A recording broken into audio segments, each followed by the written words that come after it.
Февраль ознаменовался премьерой полнометражного художественного фильма «Черный лес», который посвящен подвигу поэта, героя Советского Союза Мусы Джалиля. Об этом поговорим сегодня в программе «Интервью». Здравствуйте. Я представляю гостя в студии. Радик Кудаяров, режиссер фильма «Черный лес». Радик Нажибович, здравствуйте. Здравствуйте. Итак, февраль, как я уже сказала, ознаменовался тем, что где-то состоялось, а где-то еще предстоит увидеть новый фильм «Черный лес». Посвящен он подвигу Мусы Джалиля. Вот, может быть, это один из первых вопросов, почему именно это историческое событие взяли за основу? Но дело в том, что Муса Джалиль для меня фигура довольно такая, знаете, с одной стороны близкая, с другой стороны мистическая. Почему? Потому что когда я еще на заре своих каких-то первых документальных работ время от времени размышлял о Мусе Джалиле, и меня интересовало, почему Муса Джалиль оказался в наших краях, а конкретно в деревне, в которой я когда-то летом рос, да, и эту деревню основали мои предки. И я всегда думал, что делал Муса Джалиль в нашей деревне. И время от времени я возвращался к этой истории. Почему-то я сам здесь не отдавал себе отчет, почему. И я, конечно, не собирался снимать ни документальных, ни тем более игровых картин о Мусе Джалиле и его соратниках. Но время шло, и я возвращался. И тут однажды, знаете, сложилось так, что я решил попробовать себя в игровом кино. Но попробовать себя в игровом кино не просто как пришел там к знакомым каким-то людям и говоришь, дайте денег. А думаю, надо же за деньгами-то прийти уже, имея уверенность, что у тебя что-то может получиться в этом направлении. Да? И мы сделали 2 коротких метра, где я тестировал за свои деньги, где я тестировал антагониста для Мусы Джалиля. И эти 2 картины короткометражные, одна в условиях пандемии, вторая чуть попозже, мы собрали на 2 картины 55, может быть, если не больше, шорт-листов по разным странам мира на фестивалях. То есть такой был отклик от жюри и от зрителей. И это вселило в нас уверенность, что мы справимся с полнометражным метром, посвященным Мусе Джалилю. Вот Муса Джалиль такой близкий оказался человек, потому что он оказался младшим товарищем нашего дяди. Так случилось. Просто об этом я подробности всего узнал, когда фильм мы закончили озвучивать. Любопытные подробности выясняются, да, по ходу работы. Какая-то действительно есть и мистика в этом. Конечно, да. Кто-то называет это мистикой, кто-то называет это как-то иначе. Но дело в том, что это существует, понимаете? То, чего мы не понимаем, и то, чего мы там не проходили где-то в школе на каких-то предметах, это не значит, что этого не существует, понимаете? Но рано или поздно мы все об этом узнаем. Вы, как уроженец Уфы, на премьеру фильма приехали сюда, в столицу Башкортостана. Вам важно было именно представить картину зрителю? Мне важно представлять мои картины зрителю. И документальные ранее работы. Я многие представлял здесь в Уфе. И мы делали здесь с коллегами очень интересные показы и обсуждения. Например, Сергей Николаевич Лаврентьев, мы когда-то много лет назад... Он, конечно, был флагманом, я просто ему помогал своими картинами. Мы создали лабораторию политического кино, где мы показали в кинотеатре «Родина» более 20 моих картин в разное время, совершенно бесплатно все это было. Это такая была школа дискуссии, да, где мы пытались каким-то образом взаимодействовать с аудиторией, с молодой в том числе, где, в общем, как-то помогали обсуждать важные моменты какие-то, и политические в том числе. Предпремьерный показ, презентация уже прошла. Как встретили зрители? Зрители... знаете, какая история? Это же такая не лирическая история, это не кинокомедия, да? Это такая трагедия, это притча на военном фоне, да? И это довольно, как многие почему-то говорят, что это прям такое брутальное кино. Но кино довольно жесткое с точки зрения вообще изложения того, что там происходило. Более того, обнаружилась связь между казнью этих 11 парней в Плёцензе в Доме смерти в августе 44-го и казнью главных военных преступников в Нюрнберге в октябре 46-го. Представьте себе, есть прямая связь между 2 этими событиями. Да? И, конечно, зритель смотрит, в основном, равнодушных нет, это однозначно. Но я часто вижу, скажем, заплаканные лица, да, люди переживают, сопереживают героям, да. В Мурманске, например, мне пришлось услышать, я онлайн был подключен, и я в темноте, все сидят, слушают, идет Кора-Урман, песня, да, знаменитая песня, это лейтмотив картины, поэтому фильм называется «Черный лес», Кора-Урман. И представляете себе, эти титры идут 2 минуты, и меня не видно, а я их слышу. да, потому что меня должны подключить, все.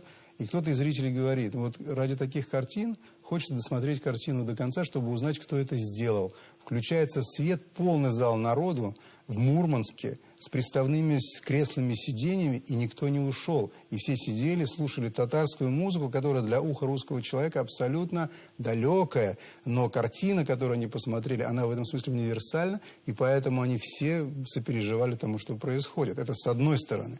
С другой стороны, в Берлине, когда мы показали картину, ко мне подошла женщина и говорит: слушайте, а вы знаете, вот при всем при том, что это жесткая история, мне приходилось даже прикрывать глаза на каких-то моментах, но она такая чувствительная, да.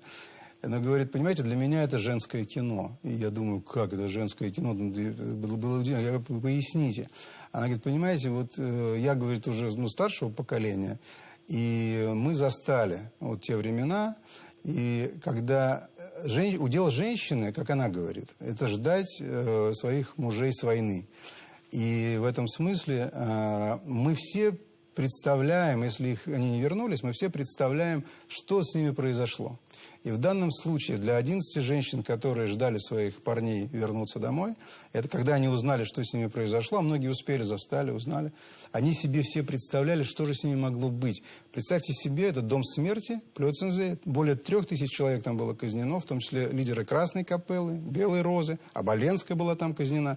Но из граждан Советского Союза, наших с вами соотечественников, там были казнены только эти 11 человек. Знаете, я не смотрела эту картину еще, но обязательно ее посмотрю, потому что вот такие разные, вы говорите, аудитории воспринимают ее как свою. Расскажите, приоткройте немного завесу съемочного процесса. Давайте. Где они проходили? Съемки проходили в Белоруссии. Почему в Белоруссии? Очень просто. Я давно много работал в Беларуси, и у меня там много знакомых, друзей. Я хорошо знаю Беларусь. И люди, с которыми мне там приходится работать, в подавляющем своем большинстве профессиональные и добрые. Это такое сложное сочетание в наше время, понимаете, профессионалы и добрые. Это, вот. А белорусы, они вот такие. Мне с ними было комфортно, и мы отлично поработали. Прекрасно. И оператор-постановщик прекрасный Вадим Потеев, белорус. И композитор Володя Сивицкий, белорус. И моя любимая второй режиссер Кристина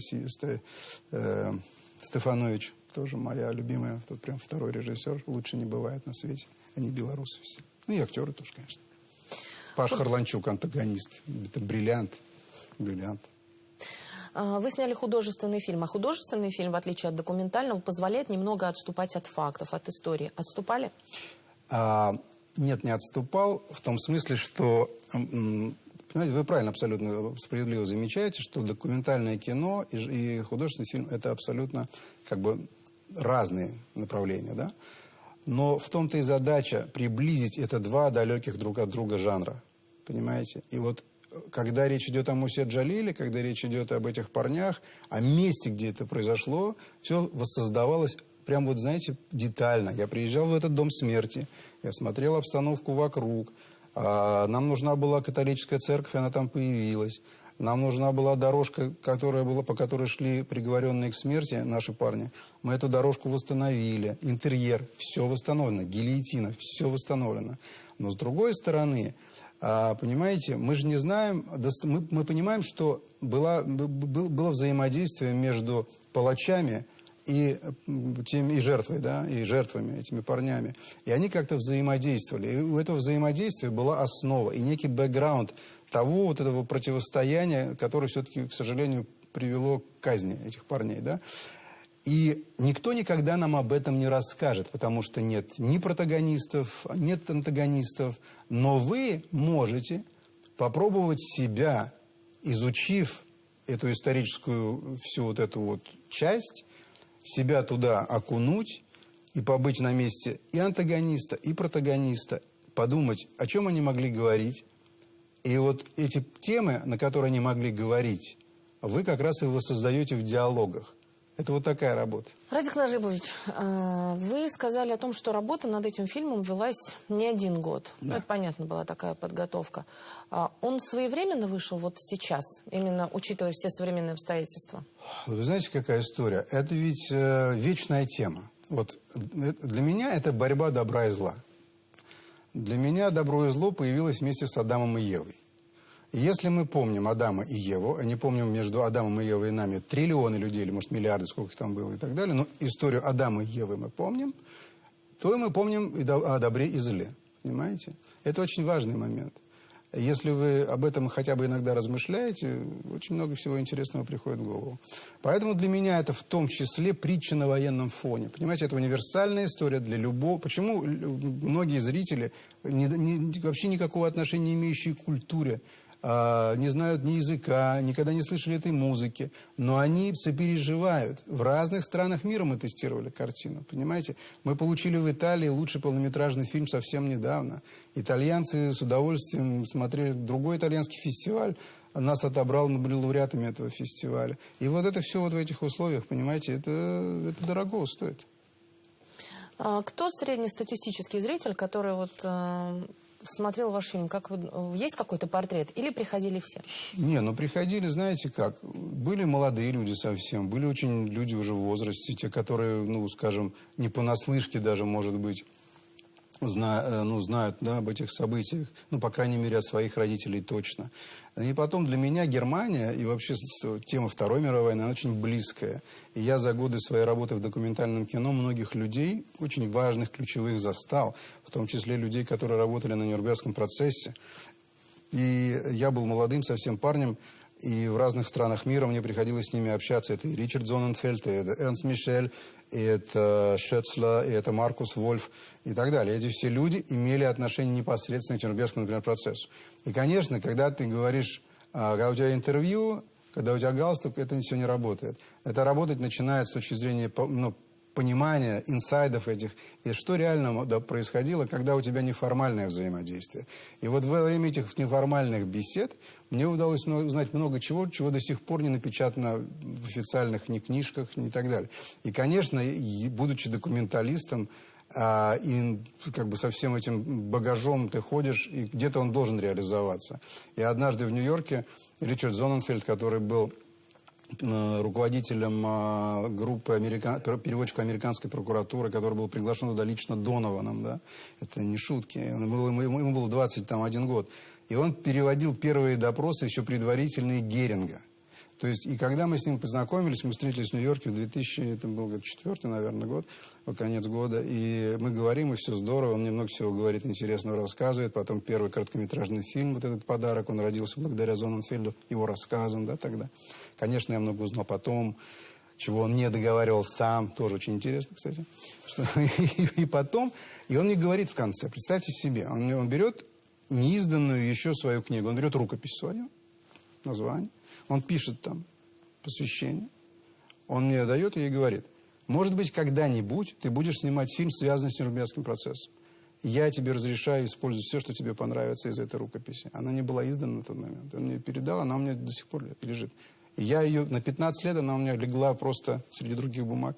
И через 15 лет я просто, проходя мимо, взял эту штуку с полки, начал ее листать, и я увидел эти 2 строчки, которые стали подарком, который был отобран в шорт-листах 35 фестивалей, порядка там 8 трофеев мы получили по всему миру, в разных странах. Вот.